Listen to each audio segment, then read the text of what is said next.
Start. On the eve of every monsoon season, it is customary among economists and journalists to look at the perils of Indian agriculture and debate its over-dependence on the rain gods. But the debate very rarely moves beyond this natural handicap. It is perhaps time to also look at the man-made factors that can actually be managed to improve agricultural productivity and rural income. Now, some bare facts about the enormity of the problem agriculture is facing today. After growing 3 to 4% respectively in the 10th and 11th plan, growth in agricultural output has slowed down to 1.7% in the first 3 years of the 12th plan. While the share of agriculture in India's GDP is only about 14%, the sector employs 49% of the national workforce and 64% of the rural workforce. A sector accounting for half the population needs our urgent attention. Over the past 70 years, our population has grown 4 times, which has effectively resulted in a similar drop in per capita land holding. In fact, of the total holdings today, 85% are in small and marginal farm categories of less than 2 hectares. Fragmented land holdings have not only hindered infusion of technology, use of hybrid varieties and farming techniques, but capital investment, irrigation and mechanization of land holdings as well, resulting in low yields as compared to global standards. According to the latest FAO report, the average yield of rice in India is 2.3 tons per hectare as against a global average of 4.37 tons per hectare. Countries such as Australia, US and China enjoy productivity levels of 10.1 tons, 7.5 tons and 6.5 tons respectively. Fragmented land holdings have also meant that too many hands are employed to produce too little. Hidden unemployment is quite evident as most of our land under cultivation happens to be of the single crop variety because of lack of irrigation facilities. To usher in a transformational change, we need to initiate action on multiple fronts.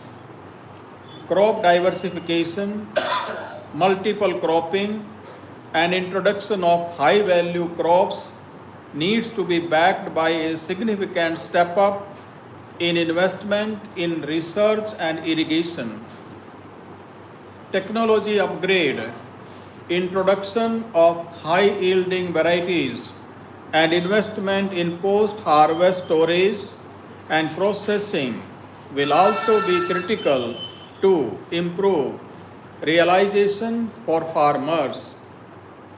As important as all the above would be an accelerated shift of people working in farms to other non-farm occupations. The government has already made its intent clear while announcing big investments in agriculture in the 2016-17 budget. One thing that can really galvanize the sector is enabling larger land holdings and incentivizing the farmer and private sector to take land on long tenure lease and make the requisite investments in terms of capital and technology.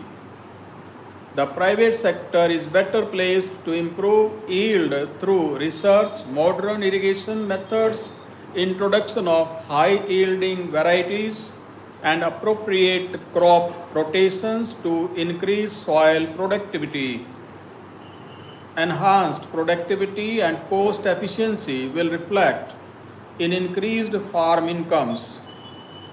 Leasing of farmland has long remained a contentious issue. Most state governments have hesitated to bring in liberalized land leasing laws that enable organized usage of farmland. Restrictive tenancy laws enacted in the 1960s and 70s continue to be in force in many states, effectively ruling out leasing of land to the private sector. While some states such as Kerala, Jammu and Kashmir and Manipur completely rule out leasing, others like Karnataka, Uttar Pradesh, Madhya Pradesh, Chhattisgarh, Telangana, Odisha, Himachal Pradesh, Uttarakhand and Tripura allow only restrictive categories of people to lease out land. In Haryana, Gujarat, Maharashtra, Assam, Andhra Pradesh, Tamil Nadu and West Bengal, though there is no legal ban on leasing, there are enough restrictive clauses to discourage leasing per se. Lack of liberalized leasing laws has resulted in concealed tenancy or informal tenancy.